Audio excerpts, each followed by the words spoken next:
Hi hello दोस्तों, welcome है आप सभी का हमारे चैनल श्री सत्यनारायण क्लास में। तो जैसा कि आप लोगों को पता है कि आप लोगों का एग्ज़ाम जो है 6 सितंबर को प्रस्तावित हो चुका है। तो आज हम आप लोगों के लिए सीटेट का साइंस के कुछ शिक्षण के महत्वपूर्ण क्वेश्चनों को लेकर के आए हुए हैं। तो इसमें शिक्षण के साथ साथ जो है साइंस के भी महत्वपूर्ण टॉपिक हैं। तो चलिए देखते हैं आज की हमारी क्लास। तब तक आप लोगों से रिक्वेस्ट है कि आप लोग हमारे चैनल को लाइक एवं सब्सक्राइब और अपने मित्रों के साथ शेयर करना बिल्कुल भी ना भूलें। आप लोग कमेंट बॉक्स में ये लिख कर ज़रूर बताइएगा कि आप लोगों के कितने क्वेश्चन सही हुए। तो चलिए शुरू करते हैं आज की क्लास। तो हमारा आज का पहला क्वेश्चन है, एक शिक्षक विद्यार्थियों को दो समान पौधे देता है। एक पौधों को प्रकाश में तथा दूसरे को जो है अंधेरे में रखता है। इस गतिविधि का मुख्य उद्देश्य क्या होगा? तो ये जो गतिविधि होती है इसका मुख्य उद्देश्य क्या होगा? पौधों की वृद्धि को मापना होगा, या फिर प्रकाश की भूमिका का अध्ययन करना होगा, या फिर पौधों के प्रकार बताना होगा, या फिर जड़ों का अध्ययन। अब इसमें कहा गया है कि एक शिक्षक है वो विद्यार्थियों को दो प्रकार के पौधे को देता है। एक को अंधेरे में रखता है और दूसरे को प्रकाश में रखता है। तो यह किस प्रकार का उद्देश्य है? तो इसमें जो है पौधे की वृद्धि को मापना, मतलब कि अंधेरे में रखा गया एक उजाले में, तो उसमें क्लोरोफिल नहीं होगा और ना ही प्रकाश संश्लेषण के द्वारा उसमें कोई भी क्रिया होगी। तो वृद्धि को मापने का कोई उद्देश्य नहीं होता, यानी कि पहला ऑप्शन गलत हो जाएगा। इसके बाद है पौधों की भूमिका का अध्ययन करना। हो सकता है पौधों के प्रकार बताना। अब प्रकार बताने का मतलब ये होता है कि इसमें कितने प्रकार के पौधे होते हैं, जैसे आम का पेड़ हो गया और नीम का हो गया, विभिन्न प्रकार के बरगद का हो गया, पीपल का हो गया। इस सभी प्रकार के जितने भी पेड़ पौधे होते हैं इन सभी के प्रकार को बताना। तो प्रकार इसमें बताने का कोई मतलब ही नहीं होता, ना ही जड़ों का अध्ययन करना होता। मतलब कि ये तीनों आंसर आप लोगों के गलत हैं। और प्रकाश की भूमिका का अध्ययन करना, ये वाला आंसर राइट हो जाएगा, यानी कि पहले का बी वाला बिल्कुल करेक्ट हो जाएगा। प्रकाश की भूमिका का अध्ययन करना मतलब कि पौधों में जो है प्रकाश संश्लेषण किस प्रकार से होता है, और क्लोरोफिल उस पत्तियों में है या नहीं है, और कितने परसेंटेज तक है। तो उस पौधों में जो है प्रकाश पड़ने की वजह से, यानी कि सूर्य की किरणें की पड़ने की वजह से कौन कौन सी क्रियाएं होती हैं, इन सभी का अध्ययन ही जो है प्रकाश की भूमिका का अध्ययन कहलाता है। तो यही इसमें पूछा गया है कि एक को अंधेरे में रखा गया, एक को उजाले में रखा गया। तो उजाले वाले में ही तो प्रकाश की किरणें पहुंचेंगी, तभी तो उसमें फोटोसिंथेसिस हो सकेगा। और इसमें फोटोसिंथेसिस नहीं हो पाएगा तो कुछ दिन के बाद जो है वो मुरझा जाएगा पौधा, और ये पौधा ग्रो करेगा। तो यही इसमें कहा गया है। तो इसका राइट आंसर जो हो जाएगा पहले का बी वाला बिल्कुल करेक्ट हो जाएगा। नेक्स्ट नंबर पर चलते हैं। नेक्स्ट नंबर का हमारा क्वेश्चन है, एक छात्र कहता है कि भारी वस्तु हल्की वस्तु से अधिक तेजी से गिरती है। शिक्षा की सबसे उपयुक्त प्रक्रिया क्या होगी? छात्र को गलत बता देना, दोनों वस्तुओं को गिराकर प्रयोग करवाना, उत्तर याद कराना, या फिर पुस्तक पढ़ने को कहना। तो इसमें कहा गया है कि छात्र, मतलब कि एक छात्र कहता है कि भारी वस्तु जो है हल्की वस्तु से अधिक तेज़ी से गिरती है। मतलब कि जैसे कोई गेंद हुआ, वो बहुत जल्दी से गिरती है, और हल्की वस्तु जो होता है बहुत धीमे से गिरती है। मतलब कि एक तरफ हम जैसे छत पर खड़े होकर के एक बार एक गेंद और एक पेपर जो होता है दोनों साथ में गिराते हैं, तो गेंद जो होता है वो सबसे पहले गिरती है, और पेपर जो होता है वो थोड़ा सा लेट में गिरता है। तो यही इसमें कहा गया है। तो शिक्षक की सबसे उपयुक्त प्रतिक्रिया क्या होगी? तो बच्चा जो है छात्र से माने छात्र जो है जो शिक्षक से पूछता है, तो शिक्षक की प्रक्रिया क्या होगी? तो इसमें जो है छात्र को गलत बता देना, मतलब कि पहला आंसर गलत हो जाएगा। उत्तर याद करने के लिए कहना। अब उसको हम रटा करके तो उत्तर याद नहीं करा सकते कि ये पहले गिरता है बाद में गिरता है। तो उसमें ग्रेविटी का चैप्टर ही नहीं समझ में आएगा उसे, तो ये वाला ऑप्शन भी गलत हो जाएगा। पुस्तक पढ़ने के लिए कहना, मतलब कि पुस्तक को अगर वो पढ़ेगा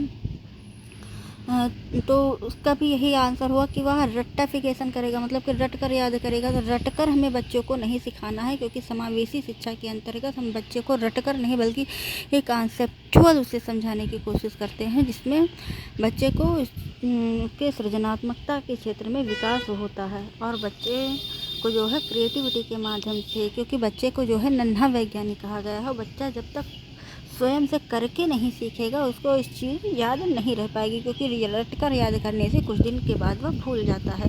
और बच्चे जब वही चीज़ का प्रयोग करके सीखते हैं तो उन्हें वह ज़िंदगी भर याद रहता है। मतलब इसमें कहा गया है कि शिक्षक क्या करेगा, तो शिक्षक जो है दोनों वस्तुओं को गिरा कर प्रयोग करके दिखाएगा। अब दोनों वस्तुओं को गिराएगा तो मतलब है कि गेंद पहले गिरेगी, पेपर बाद में गिरेगा। तो अब उसे छात्र को हम गुरुत्वाकर्षण के बारे में पढ़ाने का प्रयास करेंगे कि गुरुत्वाकर्षण के कारण ही जो होता है गेंद भारी होती है, उसका द्रव्यमान अधिक होगा, तो मतलब कि जब वो भारी होगी तो सबसे पहले ही ज़मीन पर गिर जाएगी। तो यही गुरुत्वाकर्षण का नियम कहलाएगा। तो मतलब कि दोनों वस्तुओं को गिराकर प्रयोग कराना ही शिक्षक का जो है मुख्य उद्देश्य होगा। तो पहले दूसरे वाले का भी राइट आंसर जो होगा बी वाला होगा करेक्ट। अब चलते हैं तीसरे नंबर के क्वेश्चन पर। हमारा तीसरा नंबर का क्वेश्चन क्या कहता है, चलिए देखते हैं। यदि किसी पौधे की पत्तियां पीली पड़ने लगे तो सबसे पहले उसमें किसकी कमी की संभावना होती है। मतलब कि कोई पत्ती है और वह पीली पड़ रही है तो उसमें किस चीज़ की कमी हो रही है। मतलब कि क्लोरोफिल की या जल की या ऑक्सीजन की या फिर कार्बन डाइऑक्साइड की। तो उसमें सबसे पहले जो है किस चीज़ की कमी हो रही है पेड़ पौधों में, हमें इस चीज़ का पता लगाना पड़ेगा। अब कोई पत्ती है, मान लीजिए कि जैसे कि आम का पौधा है। अब आम के पौधे की जैसे पत्तियां होती हैं कुछ पीली पड़ने लगती हैं, तो उसमें जो है किस चीज़ की कमी हो जाएगी, तो उसमें ना तो जल की कमी है, ना ही ऑक्सीजन की, ना ही कार्बन डाइऑक्साइड की, बल्कि इसमें क्लोरोफिल की कमी होती है। क्लोरोफिल की कमी होने की वजह से पत्तियां जो होती हैं वह पीली पड़ने लगती हैं। अच्छा, गाँव में आमतौर पर ये कहा जाता है कि उसमें चूना लगा देने से या फिर कर देने से जो होता है उसमें पीएच मान जो होता है अम्लीय से क्षारीय हो जाता है। तो क्षारीय होने की वजह से उसकी पत्तियां जो होती हैं पीली पड़ना कम पड़ जाती हैं और पेड़ जो होता है फिर से अपने क्लोरोफिल पाने की वजह से फिर से ग्रो करने लगता है। तो इसमें हम चूने का भी प्रयोग करते हैं और बहुत जगह पे जो है पोटास या फिर जिप्सन का प्रयोग किया जाता है। जिप्सन की वजह से भी इसमें जो होता है पत्तियां पीली कम पड़ती हैं। तो इसका राइट आंसर जो हो जाएगा पहला वाला बिल्कुल करेक्ट हो जाएगा। नेक्स्ट नंबर का क्वेश्चन है हमारा। एक शिक्षक कहता है कि विद्यार्थी वायु प्रदूषण के कारणों को समझें, सबसे प्रभावी तरीका क्या होगा। सबसे प्रभावी तरीका इसमें क्या होगा, तो परिभाषा को याद कराना, स्थानीय क्षेत्र का सर्वेक्षण करवाना, केवल नोट्स लिखवाना या फिर गृह कार्य देना। तो इसमें ये कहा गया है कि एक शिक्षक जो है विद्यार्थियों को वायु प्रदूषण के कारणों को समझाता है। तो वायु प्रदूषण के कारणों को समझाने के लिए हमें परिभाषा याद नहीं कराना है, ना नोट्स लिखवाना, ना ही गृह कार्य देना है, बल्कि स्थानीय क्षेत्र का सर्वेक्षण करवाना है। जैसे कि हम बच्चे को वो हाईवे रोड पर लेकर जाते हैं या फिर कहीं आसपास के स्थानीय क्षेत्र पर लेकर जाते हैं जहाँ पर फैक्ट्री इत्यादि है, या फिर गाड़ियों से निकलने वाले धुएं को दिखाकर हम उसका प्रदूषण का को समझाते हैं कि मतलब कि इसमें SO2 गैस निकलती है, इससे वायु का प्रदूषण होता है, ओजोन परत में मिलने की वजह से ये जो है वायु में प्रदूषण का कारण बन जाती है। तो हम इसे सर्वेक्षण के माध्यम से बच्चों को सिखाएंगे, बल्कि स्कूल में नोट्स बनवाकर या फिर परिभाषा याद कराकर या फिर बोर्ड पर बनाकर इसे समझाने की कोशिश नहीं करेंगे, बल्कि हम उसे जो है सर्वेक्षण के माध्यम से सिखाने की कोशिश करेंगे। मतलब कि चौथे का राइट आंसर बी वाला करेक्ट हो जाएगा। नेक्स्ट नंबर का क्वेश्चन हमारा 5वें नंबर का। विद्युत बल्ब का फिलामेंट जो होता है सामान्यतः किसका बना होता है। तो ये तो आप लोगों को बहुत पता ही होगा क्योंकि ये बहुत ही आसान क्वेश्चन है। तो विद्युत बल्ब यानी कि जो हमारा पहले वाला बल्ब जो आता था, अब तो आजकल तो LED आने लगे हैं, LED वाले में नहीं, जो पहले येलो कलर का बल्ब जो होता था पहले, उस बल्ब की बात कर रहा है। उसमें फिलामेंट जैसे फ्यूज वाले तार जो लगे होते थे अंदर, वो जो है किसका बना होता है। तो तांबा होता है, एल्युमिनियम होता है, टंगस्टन होता है या फिर लोहा होता है। तो ना तो इसमें लोहे का प्रयोग होता है, ना ही एल्युमिनियम का, ना ही तांबे का, बल्कि इसमें टंगस्टन का प्रयोग होता है। और एक क्वेश्चन और होता है, उसमें पूछा जाता है वो हीटर का तार जो होता है उसमें किस चीज़ का प्रयोग किया जाता है। ये आप लोग कमेंट बॉक्स में लिखकर मुझे ज़रूर बताइएगा। तो इसका राइट आंसर जो हो जाएगा 5वें का सी वाला बिल्कुल करेक्ट हो जाएगा। नेक्स्ट नंबर पर चलते हैं। नेक्स्ट नंबर का क्वेश्चन है हमारा। यदि किसी चालक का प्रतिरोध बढ़ जाए और विभवांतर समान रहे तो धारा कैसी होगी। बढ़ेगी, घटेगी, समान रहेगी या फिर शून्य हो जाएगी। बताइए आप लोग, 6वें का राइट आंसर क्या होगा। अब मान लीजिए कि कोई तार है उसका हम प्रतिरोध अगर बढ़ा देते हैं तो विभवांतर और समान रखते हैं तो उसमें धारा का प्रवाह किस प्रकार से होगा। तो धारा का प्रवाह जो होगा वह घट जाएगी, वो बढ़ेगी नहीं।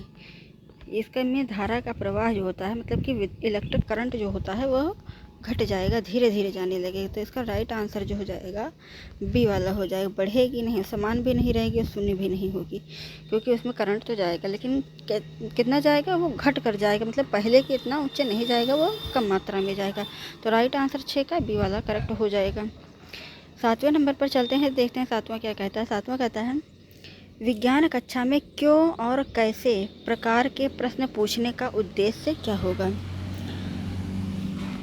तो इसका मतलब कि ऑप्शन जो हो जाता है, चलते देखते हैं क्या कहता है।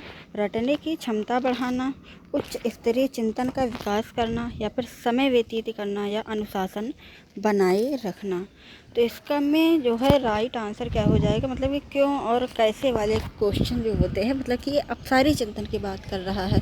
तो अपसारी चिंतन के अंतर्गत जो है हम बच्चों को रटने की क्षमता पर विकास तो कभी नहीं करेंगे, मतलब कि पहला वाला बिल्कुल ही गलत हो जाएगा। तो रटने की क्षमता पर नहीं करेंगे, समय बच्चों का व्यतीत नहीं कराएंगे, बल्कि हम उसे जो है खोज विधि के माध्यम से सिखाने का प्रयास रखेंगे। अनुशासन भी बच्चों के अंदर नहीं बनाना है, क्योंकि अगर हम अनुशासन बना करके रखेंगे तो बच्चों के अंदर जो होता है एक डर पैदा हो जाता है, और डर के माध्यम से वे अपने जिज्ञासा को अपने अंदर ही दबा करके रखते हैं और शिक्षक से पूछने का प्रयास ही नहीं करते हैं। अगर बच्चा पूछेगा नहीं तो जिज्ञासु नहीं बनेगा, और जिज्ञासु नहीं बनेगा तो उसे समझ में ही नहीं आएगा, क्योंकि वो पूछ ही नहीं पाएगा। डर और भय के कारण अनुशासन बना रहेगा तो डर लगा रहेगा, अगर पूछा तो हमें शिक्षक ने मार दिया या फिर डांट दिया तो हमारी इंसल्ट हो जाएगी। इस डर की भय की वजह से वो पूछने का प्रयास ही नहीं करेगा। तो हमें बच्चे के अंदर ऐसा भी माहौल बना करके नहीं रखना है, बल्कि उसे उच्च स्तरीय चिंतन विकसित करना है।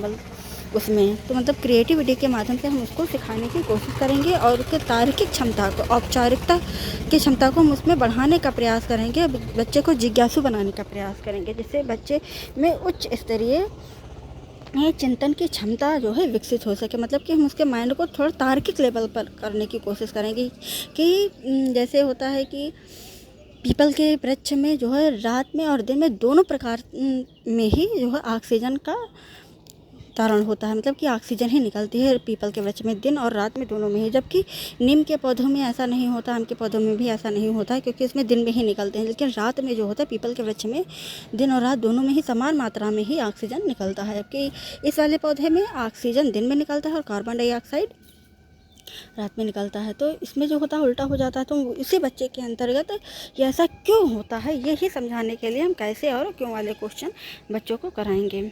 तो इसका राइट आंसर जो हो जाएगा बी वाला करेक्ट हो जाएगा।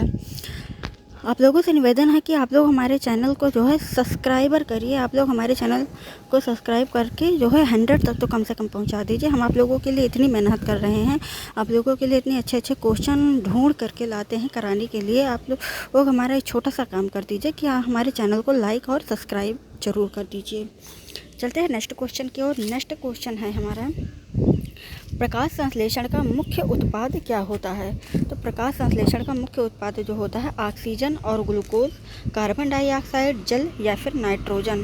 तो इसका मुख्य उत्पाद जो हो जाएगा जल, नाइट्रोजन और कार्बन डाइऑक्साइड, ये तीनों ही नहीं होंगे, बल्कि पहला वाला यानी कि ऑक्सीजन और ग्लूकोज इसका मुख्य उत्पाद होता है जो प्रकाश संश्लेषण का मुख्य उत्पाद इसलिए होगा क्योंकि फोटोसिंथेसिस होगा।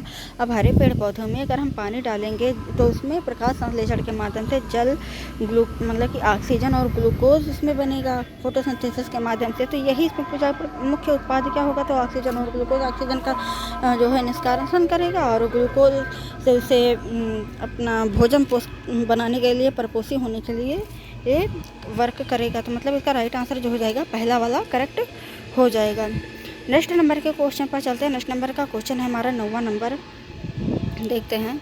मानव शरीर में ऑक्सीजन का परिवहन मुख्यतः किसके द्वारा होता है। मतलब कि मानव शरीर में ऑक्सीजन का परिवहन मुख्यतः किसके द्वारा होता है। प्लेटलेट के द्वारा, लाल रक्त कणिकाओं के द्वारा, श्वेत रक्त कणिकाओं के द्वारा, या फिर प्लाज्मा के द्वारा। तो मानव रक्त में जो है ऑक्सीजन का परिवहन किसके माध्यम से फैलता है, तो रक्त के माध्यम से। रक्त में क्या होता है, प्लेटलेट भी होते हैं, आरबीसी भी होता है, डब्ल्यूबीसी भी होता है और प्लाज्मा भी होता है। लेकिन इसमें पूछा गया है कि केवल ऑक्सीजन का परिवहन, तो ऑक्सीजन का परिवहन जो होता है वो रेड ब्लड सेल ही लेकर जाती है, मतलब कि आरबीसी ही लेकर के जाती है। तो इसका राइट आंसर जो हो जाएगा लाल रक्त कणिकाएं वाला ही करेक्ट हो जाएगा, यानी कि इसका बी वाला क्वेश्चन बिल्कुल करेक्ट हो जाएगा। 9 का बी आप लोगों का राइट हो जाएगा। चलते नेक्स्ट नंबर पर। नेक्स्ट नंबर का क्वेश्चन क्या कहता है, देखते हैं। किस गतिविधि से विद्यार्थियों में वैज्ञानिक दृष्टिकोण सबसे अधिक विकसित होता है? मतलब कि बच्चे जो है नन्हे वैज्ञानिक बनते हैं, मतलब कि नन्हे वैज्ञानिक ही होते हैं, क्योंकि वो क्रिएटिविटी के माध्यम से सीखते हैं। खोज परख, ये सामान तोड़ना, खोजना, बनाना, इसी को हम नन्हा वैज्ञानिक कहते हैं। ये जो होता है किस में सबसे अधिक विकसित होता है, के दृष्टिकोण में? अब बताइए। अब याद करके बच्चों को सिखाना, मतलब कि अनुकरण नकल करके सिखाने में तो ये संभव नहीं होता है, ना ही नोट्स लिखाने में, ना ही प्रश्न रटने में, बल्कि यह प्रयोग करने और निष्कर्ष निकालने में ही बच्चे में तार्किक बुद्धि का विकास होता है। तो तार्किक बुद्धि का विकास करने में ही बच्चा जो है वैज्ञानिक दृष्टिकोण में सबसे अधिक विकसित होगा, मतलब कि राइट आंसर जो होगा बी वाला होगा। जैसा कि अभी हमने ऊपर क्वेश्चन में बताया था क्यों और कैसे, तो कैसे वाले में ही बच्चे की बुद्धि पर जोर दिया जाएगा, मतलब कि इसने कैसे किया, बच्चे अपने मन से अभिव्यक्ति करके क्वेश्चन को लिखेंगे, तो रचना करेंगे। तो यही इसमें कहा गया प्रयोग और निष्कर्ष, बच्चे अपने आप से जब निष्कर्ष निकालेंगे तब उनमें तार्किक क्षमताओं का विकास होता है।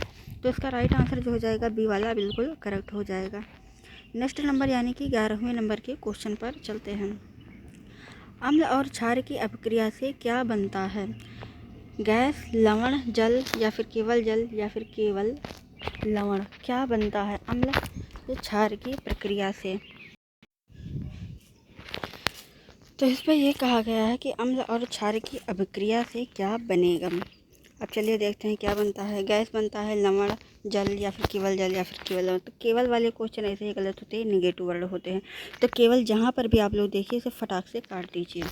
और गैस बनती है तो गैस भी नहीं बनती है, बल्कि इसमें क्या होता है, लवण और जल बनता है, मतलब कि लवण और जल बनेगा। अब मान लीजिए कि किसी व्यक्ति को जो है एसिडिटी है। अब एसिडिटी है तो हम उसको क्या देते हैं, एसिडिटी का मतलब हो गया कि अम्ल। अब अम्ल और क्षार, मतलब कि अब हम उस व्यक्ति को एसिडिटी में क्षार का प्रयोग कराएंगे, मतलब कि उसे एसिडिटी है तो हम उसे बेस का प्रयोग कराएंगे। अब बेस किस में होता है? पहली बात तो बेस जो होता है खाने वाले सोडा, यानी कि सोडियम बाइकार्बोनेट के अंतर्गत भी होता है। अगर घर में कुछ भी नहीं है तो हम उस व्यक्ति को सबसे पहले सोडे का प्रयोग कराएंगे। अगर किसी भी व्यक्ति को गैस उठी हुई है और हम उसको जो है घर पर दवा उपलब्ध न होने के कारण हम उसे सोडे का प्रयोग कराएंगे, तो उससे भी उसकी गैस जो होती है शांत हो जाती है। लेकिन दवाइयों में जो है हम उसे मैग्नीशियम क्लोराइड का प्रयोग कराएंगे। तो मैग्नीशियम यानी कि MgOH का होल ट्वाइस वाला कराएंगे, तो MgOH का होल ट्वाइस देंगे। तो इसमें क्या हो जाएगा, इसमें जब अम्ल जो है बेस और क्षार से मिलेगा तब वह जो है लवण और जल का प्रयोग बनेगा, मतलब कि हमारे पेट में जो है लवण और जल बन जाएगा। तब उस लवण और जल बनने की वजह से जो है हमारी एसिडिटी शांत हो जाएगी। जब एसिडिटी शांत हो जाएगी तो हमें गैस नहीं उत्पन्न होगी। तो यही इसमें कहा गया है कि अगर हम अम्ल और क्षार को एक साथ मिला देंगे तो क्या होगा, तो इसमें जल और लवण की मात्रा उत्पन्न हो जाएगी। तो यही हमारा राइट आंसर हो जाएगा। यही भी दवा खाने के बाद, जैसे हम एसिडिटी की दवा भी खाते हैं तो यही हमारे पेट के अंदर भी होता है, उसमें लवण और जल की मात्रा उत्पन्न हो जाती है, जिससे हमें टॉयलेट लग जाती है। यही होता है उसमें भी, हमें टॉयलेट लगने की मतलब कि टॉयलेट लग जाती है और मूत्र के माध्यम से बाहर निकल जाता है। तो यही इसमें कहा गया है कि लवण और जल का प्रयोग हो जाएगा, मतलब कि लवण और जल बन जाएगा क्षार के प्रयोग से। नेक्स्ट नंबर का क्वेश्चन है हमारा, पौधों में जल का परिवहन किस ऊतक के द्वारा होता है? तो जल का परिवहन पूछा गया है, मतलब कि पौधे में जो होता है एक जल का परिवहन होता है, एक फलों का परिवहन होता है। तो फलों का परिवहन जो होता है वह फ्लोएम के द्वारा होता है। इसमें जल का पूछा गया है तो मतलब जल वाला परिवहन जो होता है वो जाइलम से होता है, मतलब कि आप लोग ऐसे याद कर लीजिए, जल जाइलम, फल से फ्लोएम। तो इसमें दो ही पूछा जाता है। तो फलों का पूछा जाता है, खनिज लवण अगर आता है तो भी इसमें फ्लोएम ही लगाते हैं, और जल का पूछा जाता है तो इसमें जाइलम लगाते हैं। तो यानी राइट आंसर जो हो जाएगा बी वाला बिल्कुल करेक्ट हो जाएगा। नेक्स्ट नंबर का क्वेश्चन है, नेक्स्ट नंबर का क्वेश्चन है हमारा, यदि पृथ्वी पर गुरुत्वाकर्षण ना हो तो सबसे पहले क्या प्रभावित होगा? प्रकाश या फिर वस्तुओं का भार या फिर ध्वनि या फिर तापमान? सबसे पहले क्या प्रभावित होता है? माने कि गुरुत्वाकर्षण ही अगर ना हो तो सबसे पहले क्या प्रभावित होगा? तो वस्तुओं का भार, आप मतलब कि यही राइट आंसर हो जाएगा। प्रकाश से गुरुत्वाकर्षण से कोई मतलब ही नहीं है, ना ही ध्वनि से है, ना ही तापमान से, मतलब कि वस्तुओं का भार से, मतलब ग्रेविटी जो होता है यही इसमें प्रभावित करेगा। जब गुरुत्वाकर्षण, जैसे हम कोई चीज़ उछालते हैं, फेंकते हैं तो कहाँ जाता है? सीधे ज़मीन पर जाता है। क्यों ज़मीन पर जाता है? क्योंकि यहाँ पर ग्रेविटी है। और वही चीज़ उल्टा जब होता है तो मतलब कि अंतरिक्ष में ग्रेविटी नहीं है तो यही चीज़ उसमें उल्टा हो जाता है। मतलब कि हम कोई चीज़ अगर उछालते हैं तो वह हवा में जो है तैरने लगती है, क्योंकि वहाँ पर बिल्कुल भी ग्रेविटी नहीं होती है। तो नहीं होने की वजह से तैरेगी, ग्रेविटी होने की वजह से वो अपनी तरफ जो है आकर्षित करती है, मतलब खींचती है। तो खींचने का काम कौन करता है? पृथ्वी करती है। तो मतलब कि यहाँ पर ग्रेविटी है तो वस्तुओं के भार पर अंतर पड़ जाता है। तो यही इसका राइट आंसर हो जाएगा, बी वाला करेक्ट। नेक्स्ट नंबर के क्वेश्चन पर चलते हैं। माइटोकॉन्ड्रिया का मुख्य कार्य क्या होता है? तो माइटोकॉन्ड्रिया का मुख्य कार्य जो होता है, भोजन का बनना या फिर एटीपी का निर्माण या फिर कोशिका विभाजन या प्रोटीन का बनना। तो माइटोकॉन्ड्रिया का मुख्य कार्य क्या होता है, चलिए देखते हैं। तो इसमें जो होता है भोजन का बनना ये नहीं होगा, ना ही एटीपी का निर्माण तो ये करता है, और कोशिका का विभाजन भी नहीं करता, ना ही प्रोटीन बनाने का कार्य करता है। प्रोटीन बनाने का कार्य जो होता है ये राइबोसोम करता है। ये राइबोसोम का कार्य है प्रोटीन बनाने का। और कोशिका विभाजन जो होता है यह कौन करता है? कोशिका का विभाजन जो होता है सेल करता है हमारा।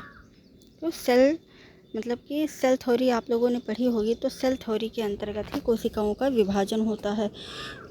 अब हमारे शरीर जो है एक कोशिका से तो मिलकर बना नहीं, बल्कि इसमें कई हजार लाखों कोशिकाओं से मिलकर के हमारा शरीर जो होता है वह बना होता है। इसमें कई लाख कोशिकाएं होती हैं। तो यही कोशिका इसमें पूछी गई है कि ये कोशिका विभाजन होगा। अब जैसे कि कहीं पर हमें जैसे चोट लगती है तो उतनी दूर का हमें ऊपर से देखने पर कैसे त्वचा लगती है, तो वो त्वचा जो है हमें थोड़ा सी काली या फिर नीले टाइप की लगती है। तो यही जो होता है मतलब कि उतनी दूर जो है हमारी कोशिका क्षति हो जाती है। तो कोशिकाओं की क्षति होने की वजह से हमारा उतनी दूर का त्वचा जो है वो नीला या काला पड़ जाता है। तो नीला और काला पड़ने की वजह से हमारी कोशिका जब क्षति हो जाती है तो नई कोशिका बनाने लगती है। उतनी दूर काली पड़ने की वजह से मतलब कि वो विखंडित हो जाती है, टूट जाती है, तो जमने की वजह से वो हमें काली दिखाई देने लगती है। तो उसमें नई कोशिका अगर बनेगी तो उसमें 1 से 2, 2 से 4, 2 से 8 ऐसी प्रकार से बनते चली जाएगी, मतलब कि असंख्य प्रकार की बनती है। तो ये होता है सेल थ्योरी के अंतर्गत। अच्छा, सेल थ्योरी जो होता है किसने दिया? तो स्लाइडर एवं स्वान ने। और ल्यूवेन दिया था वो मृत कोशिका के अंतर्गत, नहीं, रॉबर्ट हुक ने मृत कोशिका के अंतर्गत दिया था। जीवित कोशिका जो होता है लीवन हुक ने दिया था। और सेल थ्योरी जो है स्लाइडर एवं स्वान ने दिया था। ये एग्जाम में ज़रूर आएंगे, इसको आप लोग याद करके रखिएगा। सेल थ्योरी किसने दी, जीवित कोशिका किसने दी और मृत कोशिका किसने दी, तीनों मैंने आप लोगों को बता दिया, तीनों याद रखिएगा। मतलब कि कोशिका जो होता है स्लाइडर एवं स्वान ने, क्योंकि उसने सिद्धांत का प्रतिपादन किया था। और ल्यूवेनहॉक ने जीवित कोशिका दिया था, लिविंग सेल। और जो है मृत कोशिका रॉबर्ट हुक ने दिया था। और इसके बाद इसमें इसका जो राइट आंसर हो जाएगा, मतलब कि जो इसमें पूछा गया है वो ये पूछा गया है कि माइटोकॉन्ड्रिया का कार्य क्या होगा। तो माइटोकॉन्ड्रिया का जो कार्य होगा वो एटीपी का निर्माण होगा, यानी कि बी वाला आंसर करेक्ट हो जाएगा। अब एटीपी का निर्माण कैसे होता है सुनिए आप लोग। माइटोकॉन्ड्रिया जो होता है, जब हम कोई चीज़ खाते हैं तो उसमें ग्लूकोज बनता है। अब ग्लूकोज बनेगा तो वो सीधा कहाँ जाएगा? गाल्जी बॉडी में। गाल्जी बॉडी में के अंतर्गत क्या होता है? माइटोकॉन्ड्रिया होता है। पानी और खनिज लवण इस सब की माध्यम से वो जाएगा। तो गाल्जी बॉडी से जो है जब ग्लूकोज बनेगा, ग्लूकोज माइटोकॉन्ड्रिया के अंतर्गत जाएगा। तो ग्लूकोज में जो होता है पायरुवेट होता है, तो पायरुवेट में 2 एटीपी बनते हैं। और वही जब ओटीपी उसमें माने एटीपी जब उसमें जाते हैं माइटोकॉन्ड्रिया के अंतर्गत, तो माइटोकॉन्ड्रिया में जो है 36 एटीपी बनते हैं। तो ये 36 और ये 2 मिला करके हमारे शरीर में 38 एटीपी बनता है। मतलब कि माइटोकॉन्ड्रिया में जो होता है वो 38 एटीपी बनेगा। ये आप लोग याद रखिएगा, 38 एटीपी बनते हैं। और वही जब मतलब कि ग्लाइकोलाइसिस के अंतर्गत पूछेगा तो उसमें 2 एटीपी बनते हैं, ये याद रखिएगा आप लोग। तो इसका राइट आंसर जो हो जाएगा बी वाला बिल्कुल करेक्ट हो जाएगा। नेक्स्ट नंबर पर चलते हैं। हमारा नेक्स्ट नंबर का क्वेश्चन है, एक शिक्षक विद्यार्थियों से वर्षा जल संचयन का मॉडल बनवाता है। यह किस प्रकार का अधिगम है?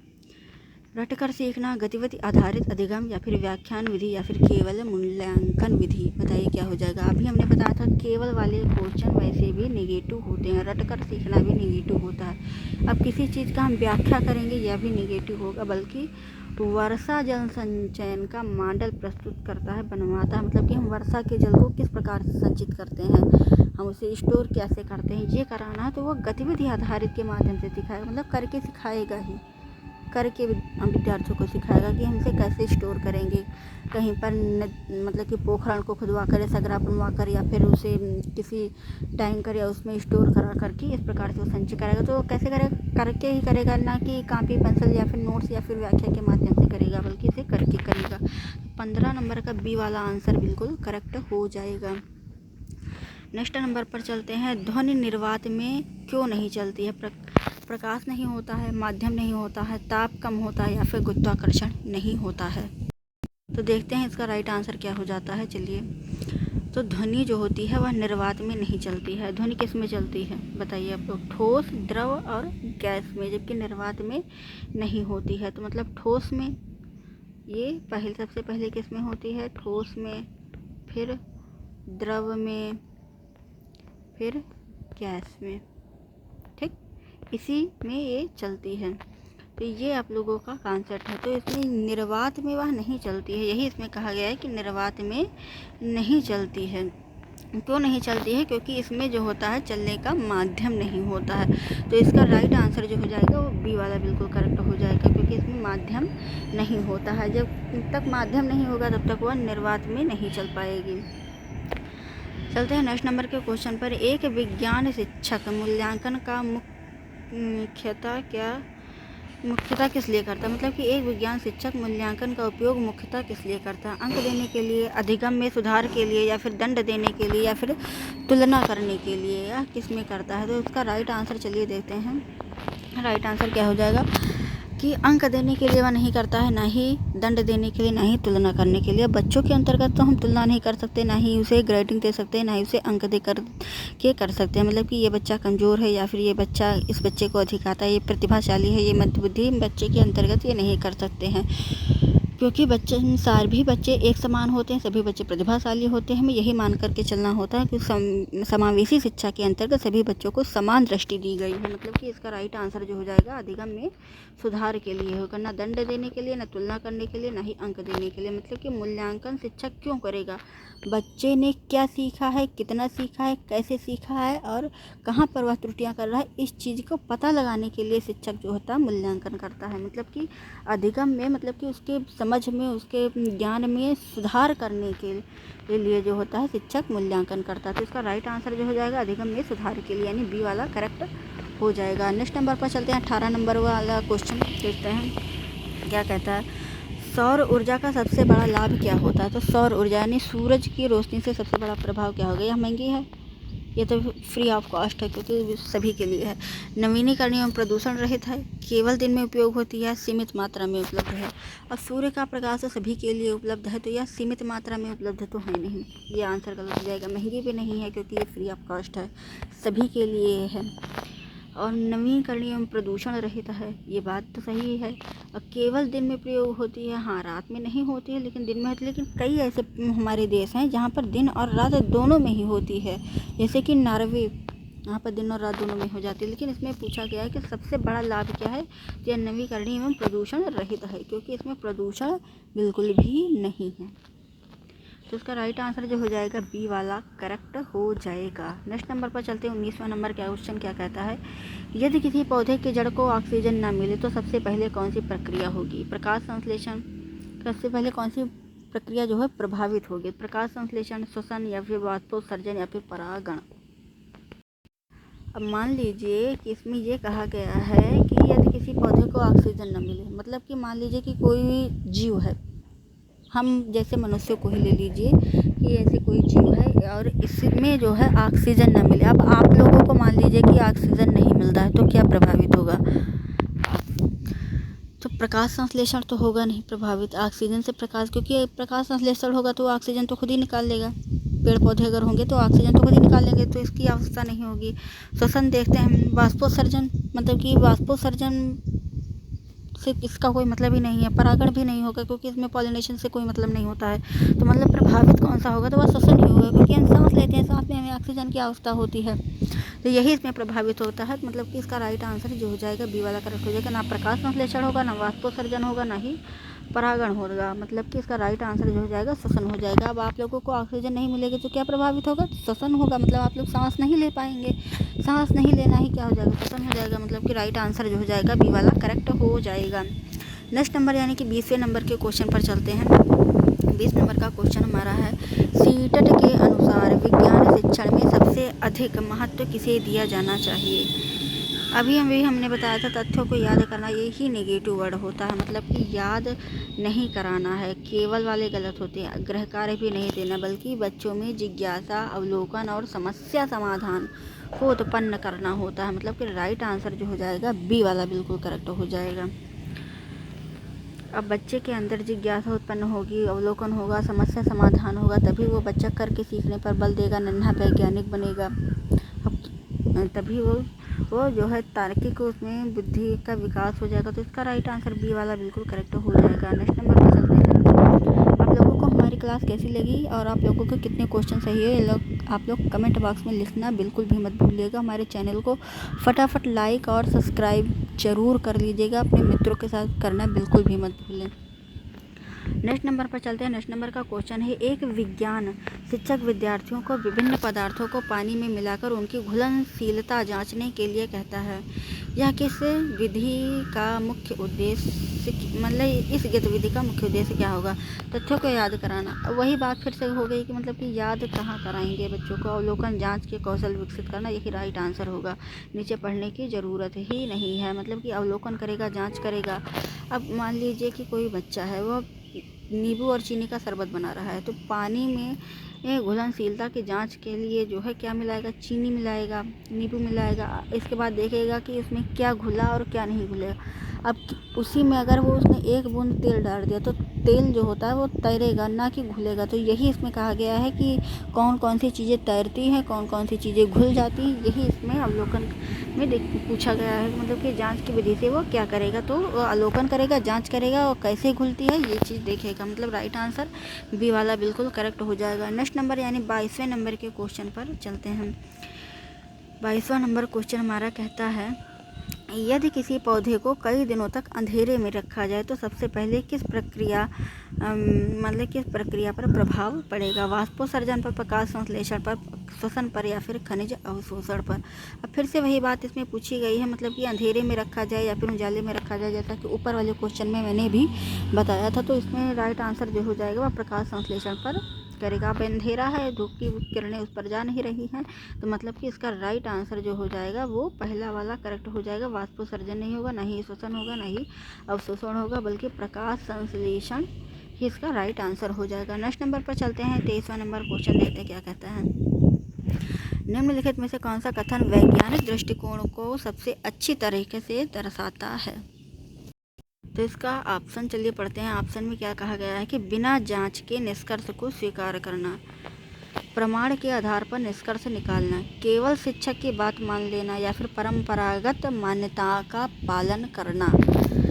अब वैज्ञानिक दृष्टिकोण, अब विज्ञान क्या कहता है कि खोज करो, परख करो, निष्कर्ष निकालो, क्या सही है क्या गलत, ये विज्ञान बल देता है। बल्कि हमें हमारे बनाए हुए नियमों को रट लो, याद कर लो, ये बल नहीं देता है। मतलब कि बिना जांच के निष्कर्ष को स्वीकार करना ये गलत हो जाएगा। केवल वाले वैसे गलत होते हैं। परंपरागत मान्यताओं का पालन करना, मतलब कि यही सही है तो फिर यही सही है, ब्रह्मांड में इसे कोई भी शक्ति इसको गलत नहीं कर सकती, ऐसा विज्ञान नहीं कहता है। बल्कि वह प्रमाण के आधार पर निष्कर्ष निकालता है कि ऐसा है तो किस लिए है, हमें ये सिद्ध करना है कि ऐसा है तो ऐसा क्यों है, ये विज्ञान कहता है। तो इसका राइट आंसर जो हो जाएगा बी वाला हो जाएगा। मतलब वैज्ञानिक दृष्टिकोण जो होता है प्रमाणों पर सिद्ध।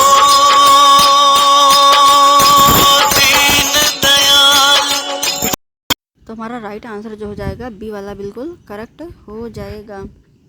इसके बाद नेक्स्ट क्वेश्चन पर चलते हैं। यदि किसी चालक में विद्युत धारा बढ़ानी हो और विभवांतर समान हो तो उसका प्रतिरोध बढ़ाना होगा, घटाना होगा, समान रहेगा, या फिर दुगना करना होगा, क्या हो जाएगा? यदि किसी में विद्युत धारा को बढ़ाना हो, मतलब कि करंट का लेवल बढ़ाना हो, तो इसका राइट आंसर जो हो जाएगा वो घटाना होगा, यानी कि बी वाला आंसर बिल्कुल करेक्ट हो जाएगा। ना बढ़ाना होगा, ना समान होगा, ना ही दुगना करना होगा, बल्कि बी वाला आंसर करेक्ट हो जाएगा। इसके बाद नेक्स्ट नंबर पर चलते हैं। आज का हमारा आखिरी और लास्ट क्वेश्चन है, निम्नलिखित में से कौन सा प्रश्न विद्यार्थियों में उच्च स्तरीय चिंतन यानी कि हायर ऑर्डर थिंकिंग को बढ़ावा देता है? क्लोरोफिल की परिभाषा लिखना या फिर प्रकाश संश्लेषण का समीकरण करना। यदि पौधे में क्लोरोफिल ना हो तो पृथ्वी पर क्या प्रभाव पड़ेगा? पत्ती का चित्र बनाइए। तो इसका राइट आंसर जो हो जाएगा सी वाला बिल्कुल करेक्ट हो जाएगा। तो इसमें पढ़ने की और ज़रूरत ही नहीं है, क्योंकि परिभाषा लिखना नेगेटिव होता, समीकरण नेगेटिव होता, पच्चित्र बनाना नेगेटिव होता, बल्कि पौधों में क्लोरोफिल ना हो पृथ्वी पर क्या प्रभाव पड़ेगा, ये जो होता है अपसारी चिंतन के अंतर्गत आता है। यही आप लोगों का राइट आंसर हो जाएगा। तो आज तक हमारा जितने भी क्वेश्चन थे, आज 25 क्वेश्चन ही हम आप लोगों के लिए लेकर के आए हुए थे। छोटी छोटी क्लासों से आप लोगों को पढ़ाने का प्रयास करेंगे, और आप लोगों से रिक्वेस्ट है, आप लोगों को हमारी क्लास कैसी लगी आप लोग कमेंट बॉक्स में लिखना बिल्कुल भी ना भूलें, और हमारे चैनल को लाइक एवं सब्सक्राइब जरूर करें। तब तक पढ़ते रहिए, मस्त रहिए।